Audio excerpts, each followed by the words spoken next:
E aí, pessoal, tudo tranquilo? Seja bem-vindo ao nosso canal. O tema de hoje é terceirização de gestão. Vale a pena ou não fazer essa terceirização? Quando que a gente faz essa terceirização? Então, eu sou o Otmar Schneider. Eu sou o Elon Florindo. Se você ainda não é inscrito no canal, se inscreva no canal e ative o sininho para receber notificação assim que a gente enviar um material novo. E aí, faz sentido, Elon?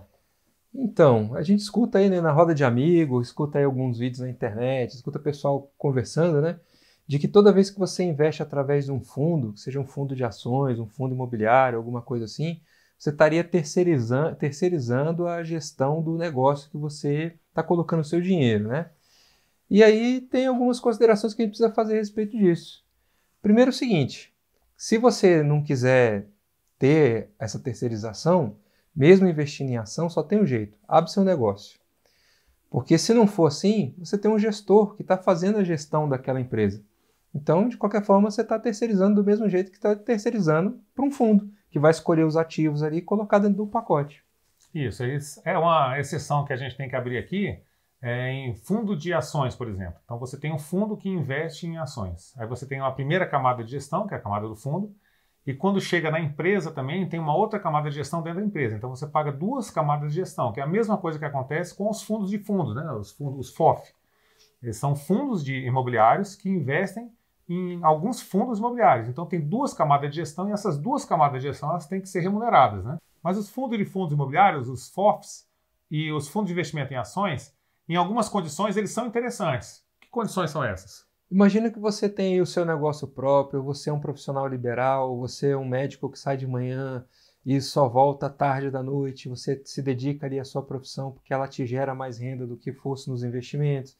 E você não tem tempo para parar para estudar empresa ou para estudar fundo imobiliário, ou você já está lá na parte de fruição da sua renda, você já passou a vida inteira e não tem mais condição de acompanhar 50 fundos, né? O que você faz? Você vai e procura um fundo de fundos ou um fundo de ação que tenha uma carteira muito parecida com o que você teria. E aí o que acontece? Aquele gestor, você está contratando ele para gerir aquela carteira. Falou, poxa, eu quero investir em fundo imobiliário e em ações, mas eu não quero acompanhar.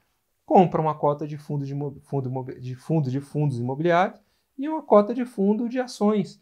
E aí você está colocando ali um gestor profissional para produzir aquele material para você todo mês, dizendo qual é o andamento, por que ele colocou uma cota, por que ele tirou outra cota, por que ele está apostando em uma empresa, por que ele está achando que essa outra empresa aqui vale a pena. Então você coloca a estratégia dessas pessoas e todo o conhecimento dela a seu favor, já que você não tem tempo ou não quer acompanhar. Então é um produto que é tão bom quanto os outros, porque o valor que ele agrega na sua carteira é a participação de um gestor profissional com todo o conhecimento e com toda a bagagem de informação que ele tem. Você vai pagar um pouco mais pelo serviço, mas em compensação você vai ter muito mais tranquilidade para não ficar mexendo com isso. Então é uma coisa que você tem que ver se vale a pena para você. E a gente tem que entender o seguinte: o que termina acontecendo é que o gestor escolhe o portfólio.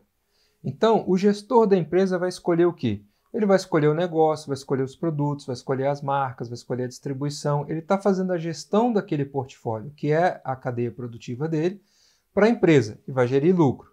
O gestor do fundo imobiliário está escolhendo o quê? Os imóveis, os contratos, os clientes. Então, ele está fazendo aquela gestão ali e no final vai te entregar o quê? O aluguel, a distribuição que o fundo produz. Já no fundo de fundos e no fundo de ações, os dois gestores estão escolhendo um portfólio, só que esse portfólio agora é composto de cotas de fundo imobiliário ou é composto por participação em empresa. Então, ele está gerindo um portfólio. Todo gestor só faz isso, gerir um portfólio. Então, não faz sentido de você falar em terceirização quando você está investindo em fundo imobiliário e dizer que isso é diferente do que investir em ação. Não tem nenhuma diferença entre um e outro.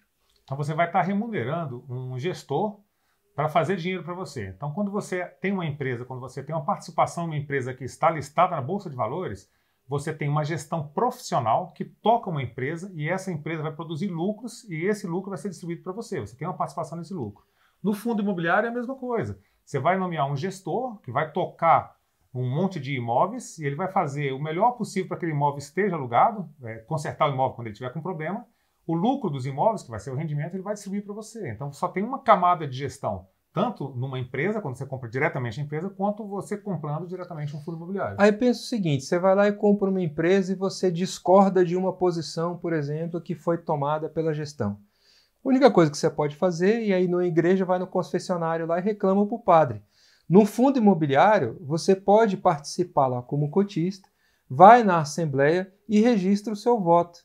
Então, a participação no fundo imobiliário às vezes é até mais fácil do que numa empresa. Se você não estiver ali dentro daquele conselho de gestão, né, dentro do conselho de acionistas ali representado, você pouco vai poder falar a respeito da gestão da empresa.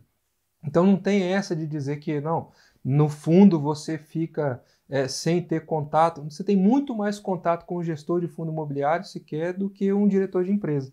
Vai tentar falar com o diretor do Banco do Brasil lá para reclamar suas pitangas, ou experimenta ligar no RI e tentar falar com o gestor de fundo.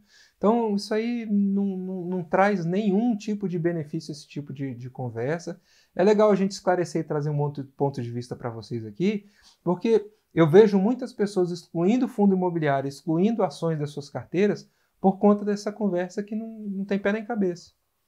Outra coisa que é bastante interessante de você saber é que dentro do fundo imobiliário, normalmente a capitalização de mercado, ou seja, o valor que ele vale, é bem menor do que uma ação que está listada na bolsa, né? Um fundo imobiliário, por exemplo, ele pode estar com 100 milhões, 200 milhões, 300 milhões de reais e está listado na bolsa. Uma empresa, normalmente, ela tem uma capitalização de mercado acima de 1 bilhão, tem empresa de 50 bilhões, 60 bilhões.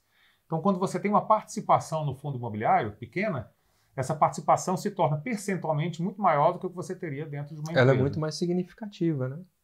Então, no resumo da ópera é o seguinte, tenha fundo, tenha ação, para com essa história de que uma coisa é melhor do que a outra, estuda, entende, tenta buscar um outro ponto de vista, porque o que vale para uma pessoa, às vezes não vale para outra. O que a gente fala para você aqui, que olha, fundo imobiliário é a melhor coisa do mundo, mas você não gosta de imóveis, você vai gostar de ação. Mas tenta buscar, sim, um ponto de vista diferente. Não acredite em tudo aquilo que fala para você, não. Fala assim, não, tudo bem, entendi. Agora vamos ver se isso tem lógica o que estão me dizendo, né?